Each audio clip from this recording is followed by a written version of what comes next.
For about 3 years now, I used to work as an overnight security guard at a shopping mall in downtown Chicago.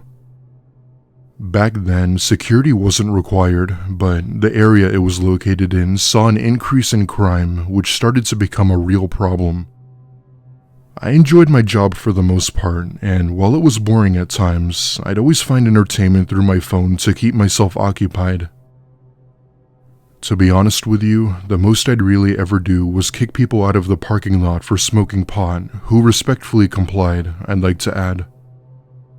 You would sometimes have to deal with people who vandalized the property, but that was rare to say the least.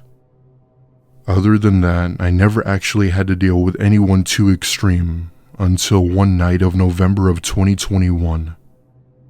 If I remember correctly, it was actually the night before Thanksgiving, and I had been doing my rounds around the main area of the mall as usual.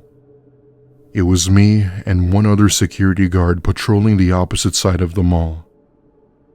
During one of my rounds, I'm walking through the food court when, out of the blue, the fire alarm immediately starts going off, scaring the absolute crap out of me.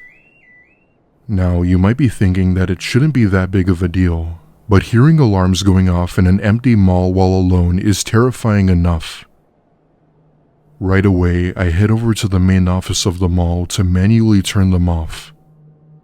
There's only been one other time this has ever happened, and it was due to a malfunction in the system, so it's not like I didn't know what to do. That being said, I successfully turn it off and radio the other security guard that it was a false alarm and to disregard it. Even though it was a false alarm, I still had to make a report as management sort of cracked down on us reporting pretty much every incident that happened.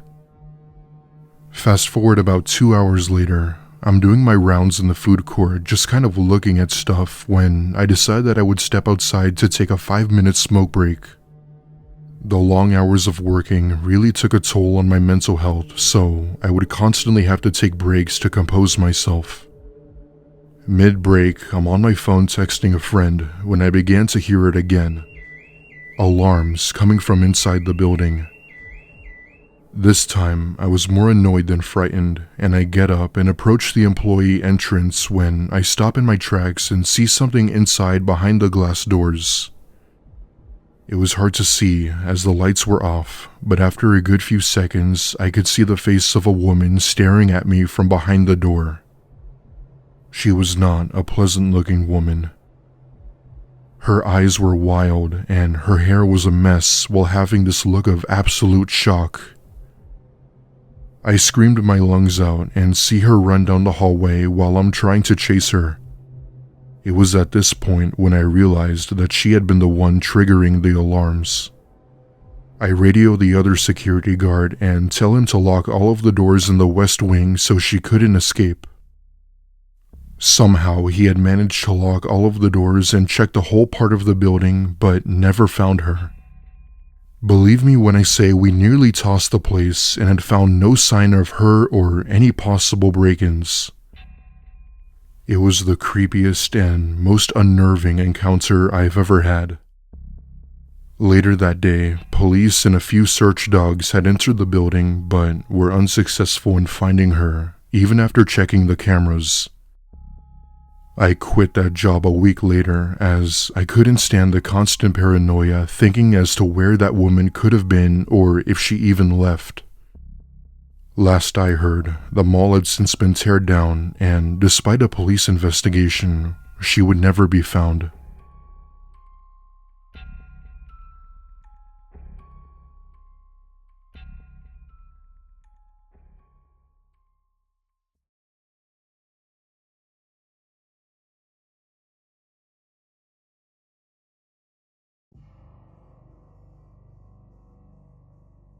This took place back in the late 90s or early 2000s when I was maybe about 8 or so. During the holidays, my mom would always take me to the mall to go Christmas shopping to pick out gifts for other family members. Obviously, with me being so young, she got my presents separately so she would surprise me. A lot of kids this age never liked the idea of running errands with their parents, but I for some reason found it interesting. Anyway, this happened during the start of December, and my mom was taking me to our local shopping mall. My mom had apparently saw some good deals on a few products she wanted to get for my sister, hence the reason why we went. Now, my mom is the type of person who would spend long hours doing these errands, shopping for the best deals, and when it became too much, I would get bored. Anyway, I think we were shopping in some clothing store of the mall when I look out the entrance and see some kids playing in one of those indoor play areas. Those who are familiar with malls will probably know what I'm talking about. Not thinking anything of it, I walk out of the store and join in on the fun, just being a kid. I remember not really interacting with any of the other kids. I was just basically keeping to myself when I feel a tap on my shoulder. Standing behind me is a man I had never seen before, handing me some card that read Fun Pass with big, bold, and colorful letters. Being only 8, I was a bit confused, but it interested me, so I gladly take it when this man begins to ask me questions. Everything from what's my name to are your parents around? My innocent 8-year-old self dismissed these questions as him probably just trying to make sure I was safe. However, the more questions he asked, the more uncomfortable I began to feel. He started asking me to come with him outside and that the fun pass he gave me was actually a free entry to a party he was hosting for kids. I'll admit, after describing what this so-called party was, it intrigued me, and with that, he grabs my hand and lures me away from the play area. In the moment, I was a bit uncomfortable, but I wasn't going to turn down a party, so I walk with him, and before I know it, we walk outside to the parking lot. I remember asking him where we were going, and he just looks ahead, not responding to my question. Not knowing what to do, I just stay quiet and follow him to what I assumed was his car. As we're walking, I hear far behind me someone yelling at the man to stop. I turn around and, out of all people, I see my mom come running at us, causing the man to let go of me. My mom rushes toward me and takes my hand, leading me away from him. The man instantly freezes and apologizes, claiming that he saw I was lost and that he was trying to find where my parents were. My mom is not the type to confront people, so she just gives him an uncomfortable smile, but also this stare I can't even describe. It was kind of like the stay the hell away from my kid type of stare. My mom and I left while informing mall security, who then alerted the authorities. As far as we know, however, the man was never caught, and my mom and I are still baffled till this day. I had tried my best to give a description of this man, but being only 8, my description was anything but useful. The only thing I could vaguely remember about him was that he wore glasses with a red shirt. That was it. How nobody saw what this man was trying to do, I'm not sure. But as I got older, the whole stranger danger thing really started to make sense. I still have a photo of the fun pass he gave me from back then, and I now keep it as a sort of reminder of what happened so I can maybe teach my own kids about stranger danger.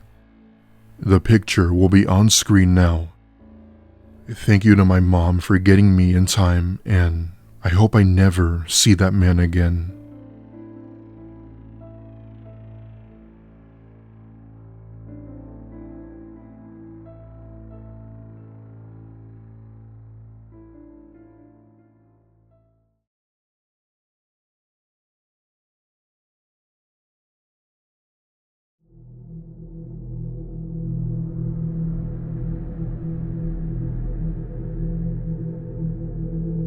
The first time I ever went holiday shopping was on Black Friday of 2015. I was a sophomore in high school and would go out with friends every weekend, so we went out on Black Friday with a bang. My friends and I had been saving up some money for a few months so we could buy all of the things we wanted. We had gone to this mega mall in our city that mostly contained a lot of big retailers like Walmart, Target, Best Buy, etc. Our first store was Best Buy, which was definitely one of our go-to stores for appliances. Upon heading inside, we all gather and split up to go to different sections of the store. I had bought myself a brand new controller for my PlayStation, as the other one had recently broke. As I grab a few more things, I begin to make my way over to the appliances section to meet my friend when I feel a tap on my shoulder. Thinking it was one of my friends, I turn around only to be met with the face of a man I had never seen before. He gives me a wave and introduced himself as Tim and asked if I needed help. He said he worked here and told me that I appeared to be lost and that he wanted to help. I tell him no thank you and that I was just on my way to meet my friends. However, he kind of disregarded my statement and sort of asked again if he could help. At this point, I'm extremely confused as even though he had claimed to work here, he wasn't wearing anything that would resemble an employee. He just wore a simple white tank top and some sweatpants, the type of outfit you'd expect someone to wear to a gym. I tell him no once again and made my way over to where my friends were. Thankfully, he didn't follow me and I didn't see him around and figured that he had finally took the hint. I met up with my friends and we leave Best Buy and head down to this food court that the mall had for some lunch. We grab some food at a Burger King and then head down to the Target in the front of the mall. Target was the biggest store, meaning it was also the busiest, so we had decided to stick together this time. I remember us in the aisles just looking at random stuff we found interesting when I tell my friends that I'm going to use the restroom and to wait here. That being said, I go to the nearest women's restroom and walk in to do my business. As I'm in the bathroom, I hear the door open and see shoes walking over to the stalls at the bottom. I just assume that it's another person, and that's when whoever it was begins to whistle. However, the whistling appeared to be low-pitched, and that's when I came to the realization that it was a man. My heart sank into the pit of my stomach as I noticed this, and I put my legs up to hide the fact that I was in here. All the while, I'm practically screaming on the inside, hoping to God that maybe this person had just stumbled into the wrong restroom. After what felt like forever, I no longer heard the footsteps and figured that maybe he had left. After thinking that, I felt a sense of relief and took out my phone to check my Snapchat. As I'm on the app, I snap one of my friends back via picture and open my camera to show my face.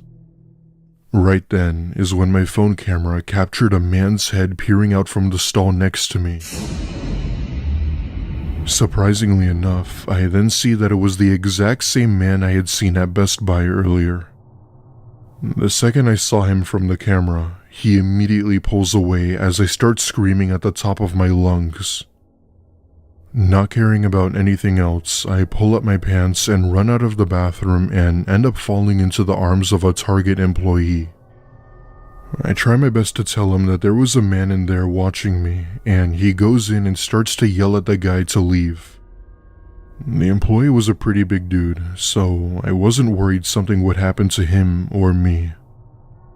The two had exchanged some swear words to each other, which got the attention of most of the store. The whole altercation caused police to come in and restore order while also placing the man in handcuffs. One of the police officers had directly asked me if I had knew this man. I obviously told them no, and that he had been following me throughout the day. I have no idea as to how he managed to follow me without being seen, as one of us would have definitely seen him. How he had followed me to the restroom is another question I still don't understand. This Target was massive with many people, at least a few hundred, so for him to find me must mean that he was truly stalking me. Turns out, one of the police officers had found a box cutter in his back pocket, to which the man refused to explain why. It still bothers me till this day, not knowing as to what he was planning on doing with it. The fact that he wouldn't even disclose the reason to police is even more concerning, but the truth is, I don't want to know.